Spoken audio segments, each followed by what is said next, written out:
और अब खबर स्वर्ग में सैलाब की है। धरती के स्वर्ग के नाम से मशहूर कश्मीर की सूरत आजकल बदली हुई है। हर तरफ तबाही ही तबाही नजर आती है। झील और सड़कों के बीच का जो अंतर है वो खत्म हो गया है। हर तरफ दरिया ही दरिया दिखाई देता है। बाढ़ से आई तबाही से अब भी 6 लाख लोग जम्मू और कश्मीर घाटी के अलग अलग इलाकों में फंसे हुए हैं। जम्मू कश्मीर में बाढ़ से मरने वालों की संख्या 200 तक पहुंच गई है और ये आंकड़ा अभी बढ़ सकता है। वहीं सेना, एनडीआरएफ और वायुसेना पूरी ताकत से राहत और बचाव के काम में लगी हुई हैं। राहत दल की मदद से अब तक करीब 1 लाख लोगों को सुरक्षित जगहों पर पहुंचाया जा चुका है। जम्मू कश्मीर में जान जोखिम में डालकर सेना और एनडीआरएफ के जवान रेस्क्यू ऑपरेशन चला रहे हैं। 7 से ज्यादा हेलीकॉप्टर्स बाढ़ में फंसे लोगों को निकालने और राहत काम में जुटे हुए हैं, लेकिन राहत मिलने में देरी से लोगों का धैर्य टूट रहा है। हालांकि राहत की बात यह है कि बारिश थमने की वजह से अब हालात थोड़े से सुधरे जरूर हैं। हालात सुधरने पर पुल की मरम्मत के बाद पुंछ और राजौरी के बीच सड़क मार्ग फिर से बहाल हो गया है। पुंछ और राजौरी को जोड़ने वाला ये एकमात्र पुल है। 6 सितंबर को बाढ़ में ये पुल भी बह गया था।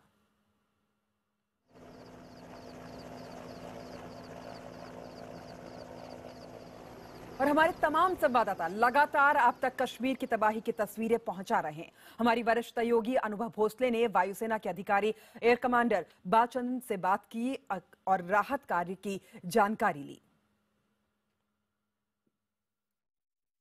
We've been quite successful in evacuating a whole lot of people from those distress areas, and we got them to our Air Force station, and we have sent almost in thousands from the station to outside the valley through our Indian Air Force transport aircraft.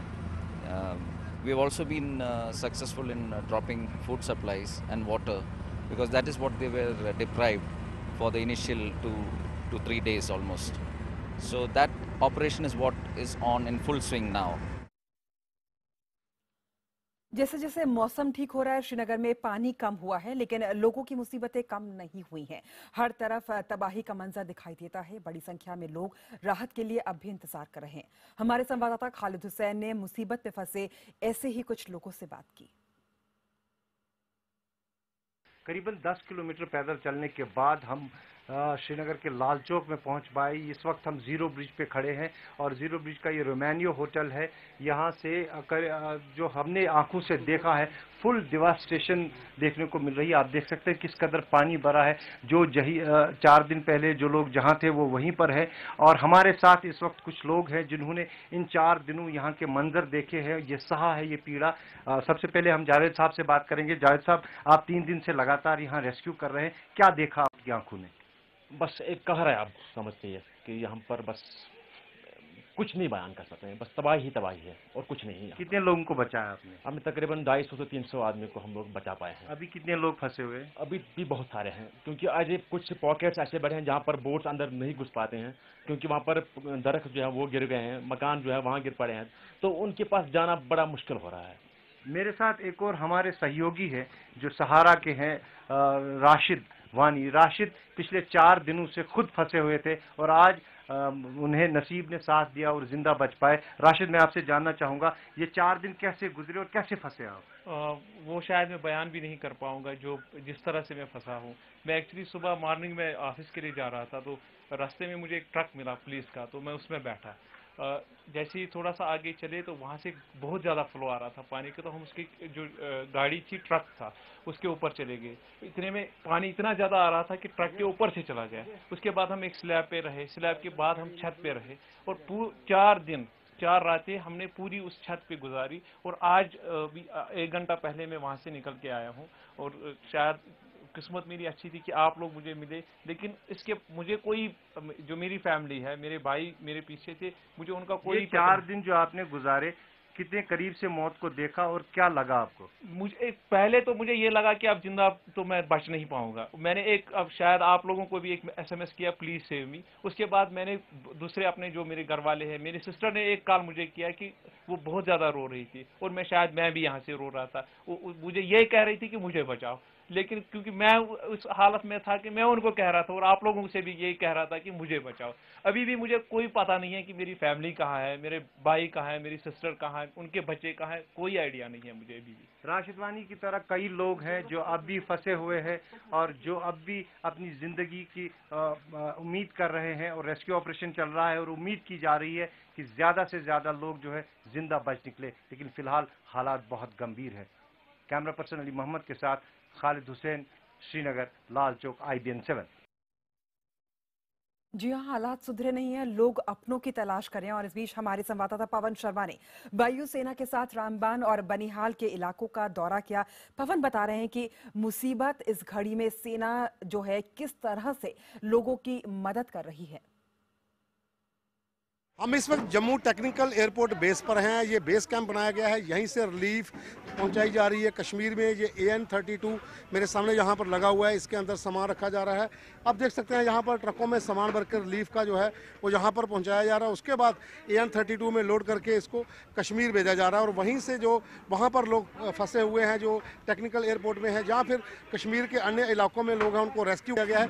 उनको इसी जहाज़ से जम्मू वापस लाया जा रहा है, और लगातार ऑपरेशन जो है यहाँ पर वायुसेना का वो चल रहा है। सुबह से कई AN-32 जो है वो कश्मीर के लिए निकल चुके हैं और वहाँ से लोगों को लेकर यहाँ पहुँचे हैं। इनमें खाने पीने का सामान है, ब्रेड है, दूध है, बटर है, और जो सामान ज़रूरी सामान है, पानी है, मेडिसिन हैं, कुछ और जो बाकी खाने पीने का सामान है वो कश्मीर में जो इस समय किल्लत हो रही है, क्योंकि जम्मू सिंध नेशनल हाईवे बंद हो चुका है, तो वहाँ पर पहुँचने के लिए कोई साधन नहीं है। तो ये एक साधन एयरफोर्स का है वहाँ पर सामान मुहैया करवाने का, ताकि जो लोग बाढ़ में फंसे हुए हैं उनको रेस्क्यू भी किया जाए और उनको खाने का सामान भी वहाँ मौके पर मिल सके।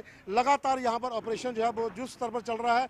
कश्मीर में जो संचार व्यवस्था ठप हो चुकी है उसे बहाल करने में एयरफोर्स मदद कर रही है। BSNL की कई बैटरीज यहाँ से लोड करके वहाँ पर पहुँचाई जा रही हैं। एयरटेल, एयरसेल, जितना भी नेटवर्क वहाँ पर है उनका सामान यहाँ से लोड करके कश्मीर भेजा जा रहा है, ताकि वहाँ पर कनेक्टिविटी हो सके और लोगों को राहत मिल सके। हम इस वक्त बैठे हैं वायुसेना के चॉपर में, और ये चॉपर जा रहा है जम्मू प्रांत के उन पहाड़ों पर जहाँ पर काफ़ी संख्या में लोग अभी भी राहत सामग्री के लिए तरस रहे हैं। वहाँ पर रेस्क्यू चल रहा है। यह सामान लेके वायुसेना का चॉपर निकला है जम्मू टेक्निकल एयरपोर्ट से, और ये सामान जो है उन लोगों तक पहुंचाया जाएगा जो बाढ़ के चलते वहां पर फंसे हुए हैं। और यहां पर युद्ध स्तर पर काम वायुसेना का चल रहा है, ताकि लोगों को एक राहत मिल सके, ये सामान उन तक पहुंच सके। और लगातार हम ये भी बता दें कि एयरफोर्स की कई सॉर्टीज जहाँ से जम्मू प्रोविंस की ओर निकली हुई है। हम पहुंच चुके हैं बनिहाल में। जो वायुसेना का चॉपर था वो राहत सामग्री लेकर जहां पहुंचा है। आप देखिए सेना के जवान ये सामान उतार रहे हैं। ये सारा सामान उन लोगों के लिए है जो जहां पर बाढ़ के कारण फंस गए थे, उनके पास खाने पीने का सामान नहीं पहुंच पा रहा था। मैं कैमरामैन से कहूँगा बताएगा। आप देखिए इस तरफ लोग जहाँ पर बैठे हुए हैं वो इसी इंतजार में है कि कब इनको सामान मिले। पिछले काफ़ी दिनों से जहाँ पर जम्मू श्रीनगर नेशनल हाईवे बंद था, राहत सामग्री नहीं पहुंच पाई थी। आप इस तरफ देखिए, ये मैं आप देखिए पूरा जो इलाके के लोग हैं यहाँ पर बाढ़ के कारण, लैंडस्लाइड के कारण ये लोग यहाँ पर फंसे हुए हैं। इन लोगों को राहत देने के लिए वायुसेना जो है वो युद्ध स्तर पर काम कर रही है, और यहाँ पर सामान सारा उतारा जा रहा है। और ये सामान जो है खाने पीने का सामान इन लोगों तक पहुँचाया जाएगा। भारतीय सेना और वायुसेना मिलकर इस ऑपरेशन में भाग ले रहे हैं, और जम्मू से निकली शादी जो है वो यहाँ तक पहुँच रही हैं, ताकि इन लोगों की मदद की जाए जो इस समय आपदा की घड़ी में फंसे हुए हैं। और सेना और वायुसेना लगातार इन लोगों के पास राहत सामग्री पहुँचा रही है। कैमरामैन राजीव के साथ पवन शर्मा, बनिहाल, IBN 7। युद्ध स्तर में लोगों तक राहत सामग्री पहुंचाने की कोशिशें की जा रही है, और इस बीच पानी जरूर कम हुआ है, लेकिन लोगों की मुसीबतें कम नहीं हुई। हम बात करें जम्मू कश्मीर की।